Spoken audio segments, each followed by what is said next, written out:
Hello students, ये fifth lecture है आपका जेनरिक फिजिक्स सेमेस्टर 2 कोर्स का। और कोर्स है electricity and magnetism. Electricity and magnetism का फर्स्ट चैप्टर था इलेक्ट्रोस्टैटिक्स हम कर रहे हैं। इलेक्ट्रोस्टैटिक्स में हम इलेक्ट्रोस्टैटिक फील्ड एंड फ्लक्स के बारे में डिस्कस किए थे। गॉसेस लॉ के बारे में डिस्कस कर चुके हैं, गॉसेस लॉ के एप्लीकेशन के बारे में डिस्कस कर चुके हैं, और आज हम पोटेंशियल के बारे में, इलेक्ट्रिक पोटेंशियल के बारे में डिस्कस करेंगे।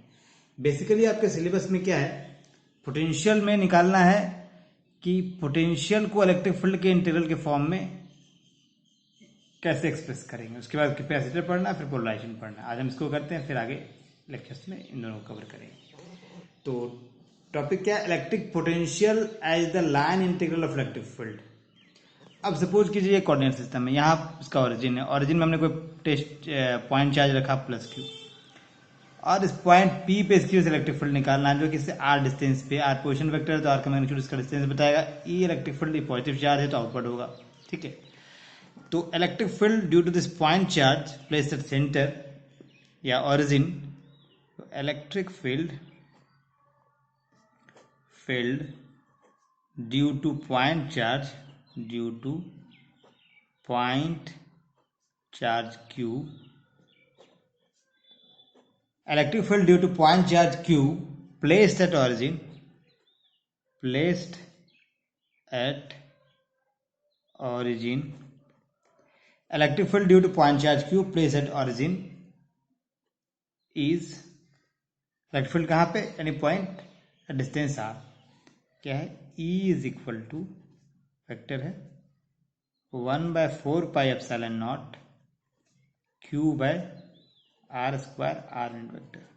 एप्सिलॉन क्या है, परमिटिविटी ऑफ फ्री स्पेस है, q आपका पॉइंट चार्ज है, r डिस्टेंस है जिस फील्ड ओरिजिन से उस पॉइंट का जहाँ पे आपको इलेक्ट्रिक फील्ड निकालना है, r यूनिट वेक्टर है अलोंग पोजीशन वेक्टर r। अब हमको निकालना है इसका लाइन इंटीग्रल। ठीक है, तो लाइन इंटीग्रल किस लाइन के राउंड निकालेंगे, सेकंड डायग्राम देखिए। इसका लाइन इंटीग्रल निकालना है इस पॉइंट से ए से लेके बी तक, इस लाइन पे। ठीक है, तो आप लिखिए लाइन इंटीग्रल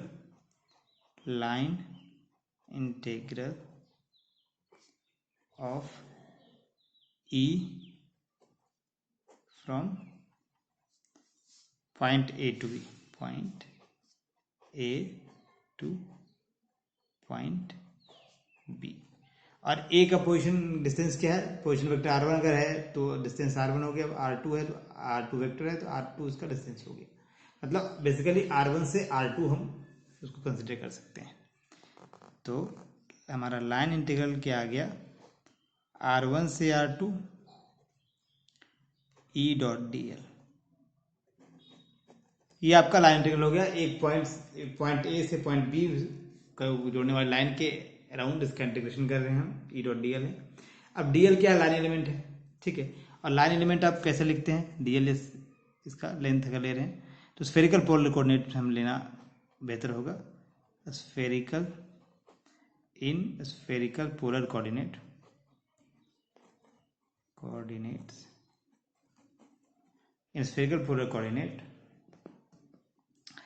क्या आएगा, dl is equal to dr plus r d theta plus r sine theta d phi. ठीक, अब सिंपल है, E आपके पास है इस इक्वेशन से, dl है इस इक्वेशन से, दोनों का डॉट प्रोडक्ट निकालिए और लिमिट बिठा के लाइन इंटीग्रल निकाल लीजिए। ठीक, तो हम नेक्स्ट वही करने वाले हैं। देखिए हमारे पास जो आया E.dl क्या आएगा, E.dl आया r1 to r2 is equal to 1/4πε0 q/r² r unit vector, dot product लेंगे तो होगा r d theta r sine theta d phi unit vector. अब डॉट प्रोडक्ट लेंगे, देखिए स्टेप्स में जंप कर रहा हूं, सिर्फ r के साथ डॉट प्रोडक्ट 1 होगा, थीटा और फाई के साथ डॉट प्रोडक्ट 0 होगा, सिर्फ मेरे पास एक टर्म आएगा, r डॉट 1 हो गया, तो बचा क्या 1/4πε0 q/r² dr। और 1/4 पाई एप्सिलॉन नॉट क्यू आपका कांस्टेंट है तो वो बाहर आ जाएगा, लिमिट आपका R1 से R2 ही रहेगा। तो ये आपके पास इंटीग्रेशन आ गया फाइनली 1/4 पाई एप्सिलॉन नॉट और basically Q/4 pi epsilon not और 1/r² dr और ये R1 to R2 ये आपके पास आ गया। अब इसका आप इंटीग्रेशन निकालेंगे, सिंपल है, -1/r आने वाला है, Q/4 pi epsilon not -1/r आएगा। अब उसका लिमिट आपने ले लिया R1 से R2, सॉरी माइनस हम अगर यहाँ ले रहे हैं तो यहाँ नहीं लेंगे, और अगर यहाँ नहीं ले रहे हैं तो एक ही माइनस है ना, तो दो जगह नहीं लिख सकते ना, तो बेहतर है कि हम यहाँ प्लस कर देते हैं। ठीक, तो ये हो गया। अब इसका लिमिट ले लीजिए, लिमिट लीजिएगा तो क्या आएगा, Q/4 pi epsilon not 1/R1 - 1/R2, ये आपका फाइनल आ गया लाइन इंटीग्रल R1 से R2 E dot D.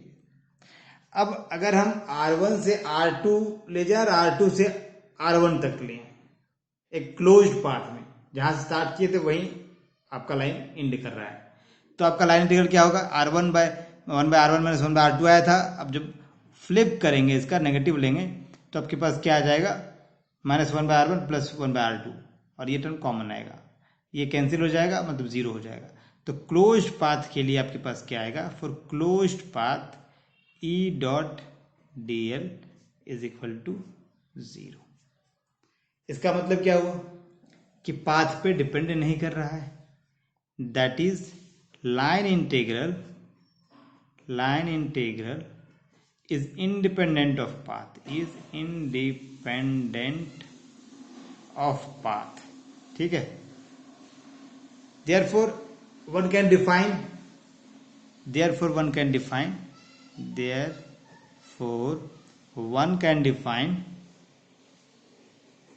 therefore one can define a function vr, कैसा है ये वी आर हमने डिफाइन किया, ये फंक्शन आपका कोई रेफरेंस पॉइंट हमने मान लिया ये ओ रेफरेंस पॉइंट और आर तक ले जाना है उसको, ई dot D L. Initial point को हमने डिफरेंस पॉइंट रखा, आज पॉइंट जहां पे हमें फाइनल पॉइंट लेके जाना है, जहां पे लिख देते हैं where O prime is equal to reference point.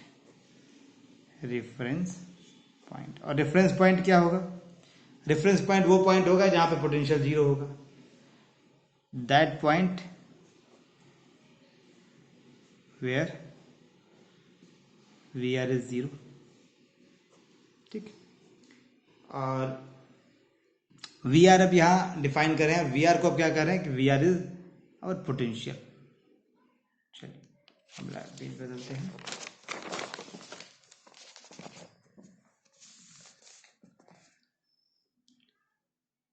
so VR and VR is called electric potential. VR is electric potential. ठीक, अब रेफरेंस पॉइंट जनरली कहाँ ले रहे हैं, जहां पे V0 हो रहा है, तो इन्फिनिटी पे आपका V0 होगा, since V infinity is equal to 0। So reference point को हम क्या करते हैं, रेफरेंस पॉइंट हमारा इन्फिनिटी हो सकता है, तो हमारा लाइन इंटीग्रल क्या हो जाएगा, ई डॉट डी एल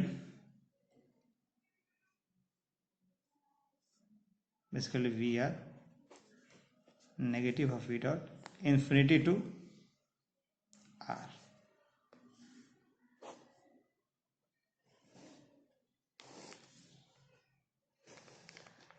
ये आपका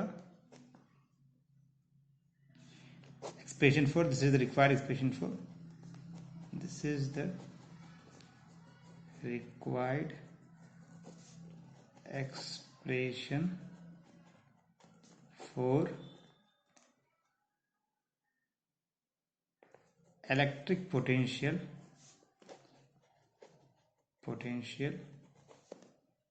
as the line integral of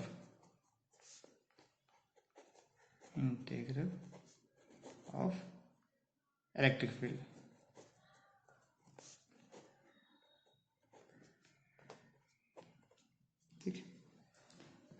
अब यहाँ पे थोड़ा सा आपको लगेगा कि सर ये हमने लाइन इंटीग्रल लाया, उसको हमने पोटेंशियल एक फंक्शन माना, आपने उसको पोटेंशियल कह दिया, फंक्शन को कुछ और भी तो कर सकते थे।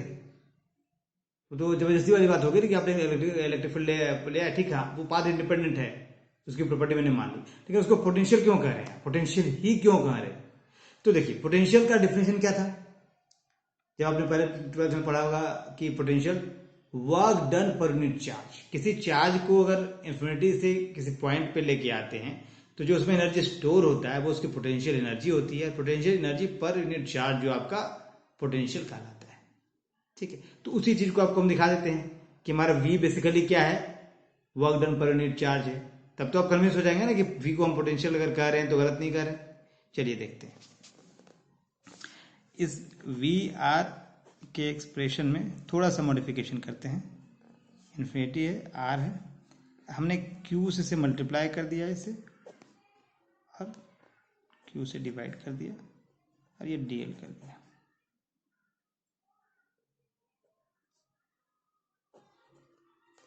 ठीक, अब देखिए जो ई डीएल बेसिकली है, ये अब क्या हो गया, F DL, F dot DL, और एफ डॉट डीएल क्या हो गया, एफ डॉट डीएल आपका हो गया एनर्जी। कौन सा एनर्जी, किसी भी चार्ज को इन्फिनिटी से पॉइंट आर वाले पोजीशन में लाने में जो एनर्जी लगा वो एनर्जी हो गया। अब एनर्जी उसमें स्टोर हो रहा है, वर्क एनर्जी थ्योरम से वो एनर्जी आपका वर्क डन के इक्वल होगा, है ना, और वर्क डन के इक्वल होगा। अब उसमें एनर्जी स्टोर हो रहा है, और अब जो कि नेगेटिव हमारा क्यों आ रहा था, अब चार्ज के अगेंस्ट काम कर रहे थे, जो चार्ज आपका पॉइंट सोर्स है उसके अगेंस्ट आप लेके आ रहे हैं, इसलिए वो आपका नेगेटिव था। अब जो एनर्जी है वो उसमें स्टोर है तो उसको हम कहेंगे वर्क डन उस पर हुआ है, तो हम नेगेटिव साइन को हटाते हुए लिखते हैं वी आर, हमारे पास क्या आ गया, ये बेसिकली इन्फिनिटी आर ऐसे लिखते हैं F 1/q F dot D L, energy आपका आ गया, ये वर्क डन बेसिकली आ गया, work done per unit charge, और ये तो पोटेंशियल था आपका, था ना। इलेक्ट्रिक पोटेंशियल कैसे डिफाइन करते थे, electric potential is defined as, since electric potential at any point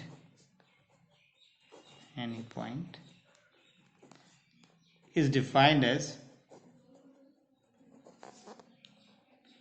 the work done per unit charge, work done per unit charge, work done per unit charge from taking that charge, from taking that charge from infinity to that point, from infinity to that point। तो unit आपका क्या हो जाएगा we are का, आपको पता है unit of potential joule पर कूलम हो जाएगा, और जूल पर कूलम को आप वोल्ट भी कहते हैं, 1 जूल पर कूलम इक्वल टू 1 वोल्ट। ठीक, तो ये हमारा जो मेन काम था, मेन टास्क क्या था, इलेक्ट्रिक पोटेंशियल को इलेक्ट्रिक फील्ड के लाइन इंटीग्रल के फॉर्म में एक्सप्रेस करना, वो हमने कर दिया। ठीक, अब आप अगर ये पोटेंशियल, अगर पोटेंशियल डिफरेंस बिटवीन 2 पॉइंट अगर निकालना चाहेंगे तो क्या आएगा, बेसिकली आप पोटेंशियल जब भी मेजर करते हैं तो 2 पॉइंट के बीच का पोटेंशियल डिफरेंस मेजर करते हैं।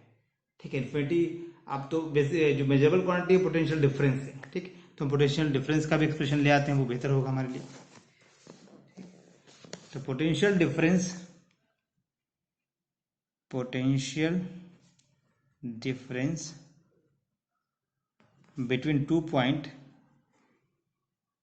between 2 points A and B is VB minus VA is equal to minus infinity to B, इसके लिए आ गया इन्फिनिटी टू B, VB आएगा आपका E डॉट DL, और ये क्या होगा विथ माइनस इसका एक माइनस साइन और इसका अपना माइनस साइन, इन्फिनिटी टू ए है ई डॉट डी एल, ये होगा ना। पोटेंशियल हमने इस तरह से डिफाइन किया है, E dot D L minus infinity to that point, same लिखा। और चूंकि डिफरेंस दे रहे थे, डिफरेंस यहाँ आ गया, तो आपके पास बेसिकली क्या आ गया, minus infinity to B E dot D L, minus minus plus हो गया,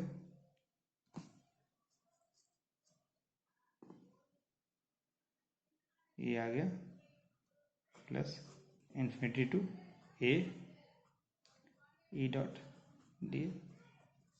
अब थोड़ा सा ट्रिक और प्ले करते हैं। अब हमें क्या, इसके लिमिट को इंटरचेंज कर दी, अपर लिमिट को लोअर लिमिट, लोअर को अपर कर देंगे, तो क्या होगा, हमारा साइन चेंज कर जाएगा, जो इंटीग्रेशन की प्रॉपर्टी है। तो क्या आ जाएगा, infinity to B E dot D L और माइनस हो जाएगा A to infinity E dot D L. अब इन दोनों को इंटीग्रेशन की प्रॉपर्टी को यूज करते हुए कंबाइन करेंगे तो क्या आ जाएगा, minus A to B E dot D L. मतलब दो पॉइंट के बीच का पोटेंशियल डिफरेंस अगर आपको लिखना हो, पॉइंट ए और पॉइंट बी, किसी चार्ज जो टेस्ट चार्ज पॉइंट चार्ज है उसकी वजह से हम निकाल रहे हैं, तो ये इन जनरल भी सही होगा, हमने पॉइंट चार्ज के लिए निकाला है। आपके पास क्या आ रहा है, दो पॉइंट चार्ज के इलेक्ट्रिक, किसी चार्ज के सराउंडिंग में इलेक्ट्रिक फील्ड है, वहां पे दो पॉइंट है ए और बी, और ए पे आपका पोटेंशियल और बी से, ए से पॉइंट बी पे अगर आप लेके गए हैं तो जो पोटेंशियल डिफरेंस होगा V B minus V A, वो आपका आएगा negative of A to B E dot D L. ठीक, ये आपका एक्सप्रेशन फॉर पोटेंशियल डिफरेंस आ गया। अब हम कुछ पॉइंट डिस्कस करते हैं और डिस्कशन।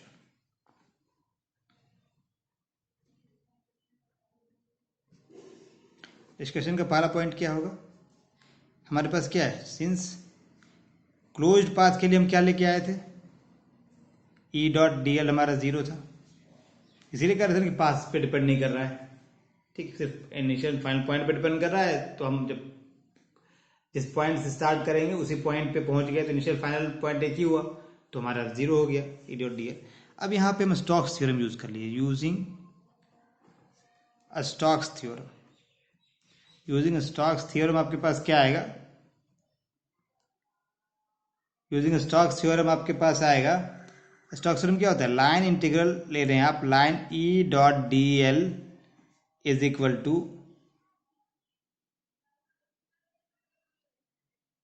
सरफेस इंटीग्रल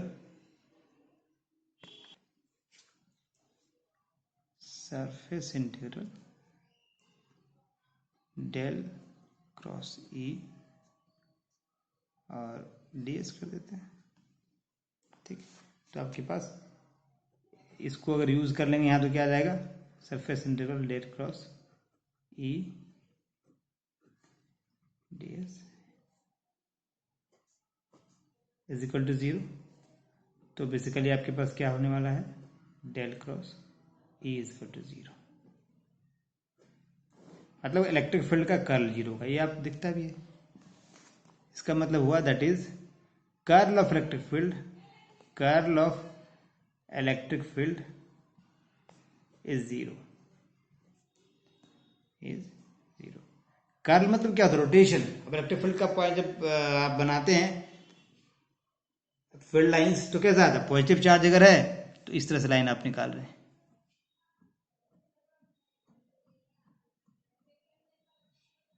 ऐसे है ना, पॉजिटिव चार्ज के लिए प्लस क्यू है, तो नेगेटिव चार्ज होगा तो लाइन सबका ऐसे आता है,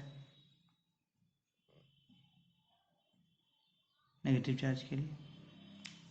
ठीक, तो यहाँ पे कर्ल तो है नहीं, आपको दिख रहा है, या तो इनकम मतलब सोर्स हो रहा है, किस तरह डाइवर्ज मतलब कन्वर्ज कर रहा है या तो डाइवर्ज कर रहा है, तो आपके पास कर्ल जीरो है, ये आपका दिख भी रहा है। अब एक डिफरेंशियल जो इसको कहें वेक्टर कैलकुलस के एक थ्योरम को अगर हम लेंगे तो वहां होता है कि कर्ल अगर जीरो है तो आप इसको, इस वेक्टर जो भी वेक्टर यहां पे है उसको negative of grad of scalar के रूप में रिप्रेजेंट कर सकते हैं। तो बेसिकली एक प्रॉपर्टी है, curl of grad is equal to 0, curl of grad of a scalar is equal to 0। तो since curl of negative of a scalar ले लिए, v पोटेंशियल हमारा स्केलर है, इक्वल टू 0। अब ये इक्वेशन लीजिए, curl of a grad negative of grad is 0 और curl of ए 0 है, जो हम निकाल चुके हैं।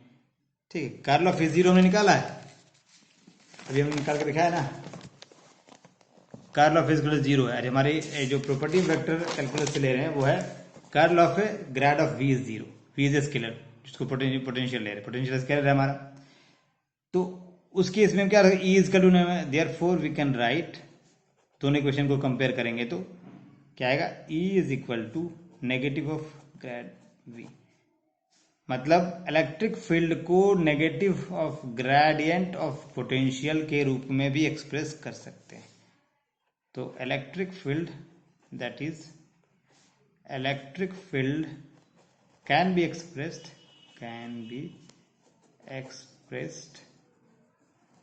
as negative of gradient of potential,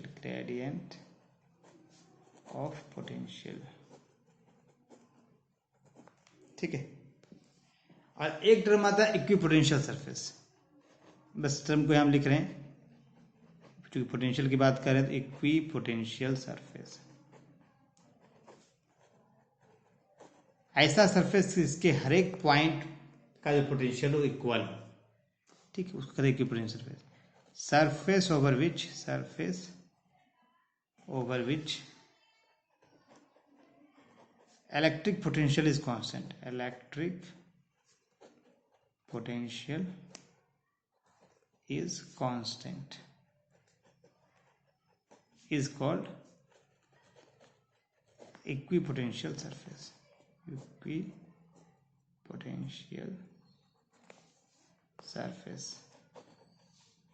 ठीक, अब जो थर्ड हमको पढ़ना है यहाँ पे, जो सबके सिलेबस में है, सिलेबस में अपने पोटेंशियल में लिखा है कि potential express potential as the line integral of electric field, और सेकेंड पॉइंट है find the potential electric potential due to point charge. तो हम उसी थर्ड पॉइंट पे आ रहे हैं। इलेक्ट्रिक पोटेंशियल, दोबारा गया, electric potential due to point charge, ये भी एक सेक्शन आपका है, एक्सप्लिसिटली लिखा हुआ है आपके सिलेबस में, इसलिए आप इलेक्ट्रिक पोटेंशियल तो सबका निकाल सकते हैं, जो भी आपने इलेक्ट्रिक फील्ड जिस बॉडी के लिए निकाला था, सिलेंडर, स्फीयर, पॉइंट चार्ज, सबके लिए आप इलेक्ट्रिक पोटेंशियल निकाल रहे हैं, पर आपका सिलेबस में इतना ही दिया है तो हम इतना ही पे करते हैं। आप चाहें तो निकाल सकते हैं, अगर कोई दिक्कत होगा तो हमें मैसेज कीजिएगा। चलिए, E is equal to electric field point charge की वजह से क्या था, 1/4 पाई एप्सिलॉन नॉट Q/r²। ये क्या है, electric field due to point charge, electric field due to point charge,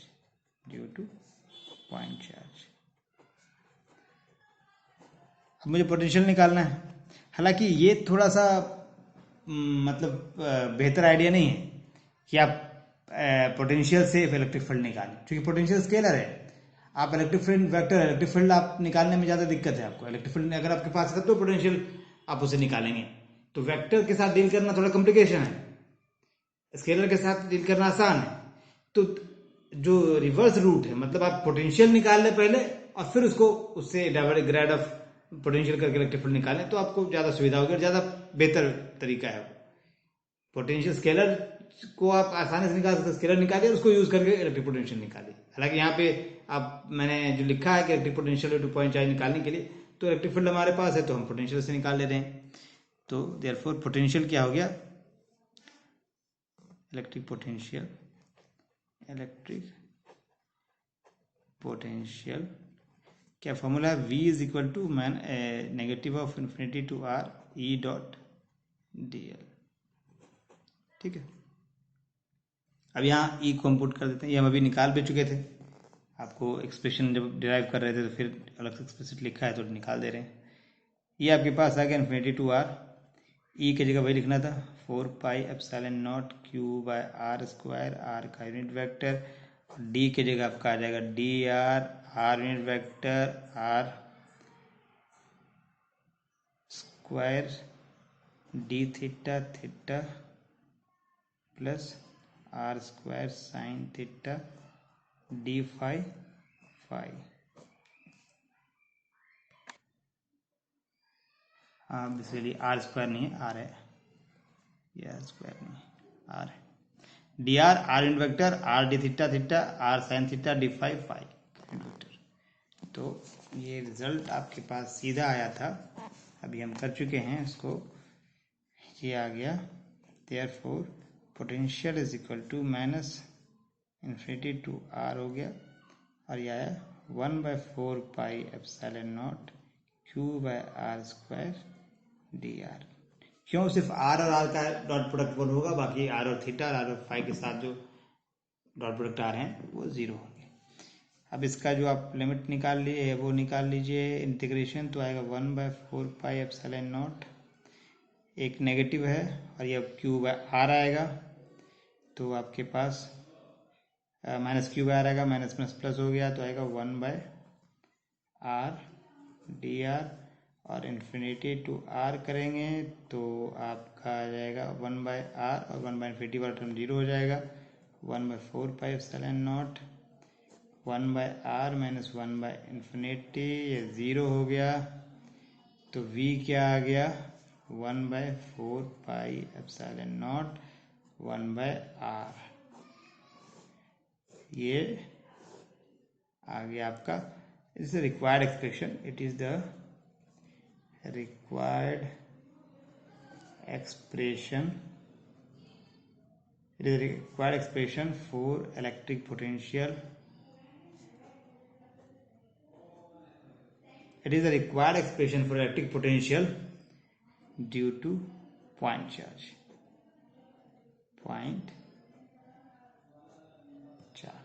हो गया। चलिए आज इतना ही है, नेक्स्ट लेक्चर में हम इसका कैपेसिटर वाला पार्ट करेंगे, फिर पोलराइजेशन करेंगे, हमारा खत्म होगा।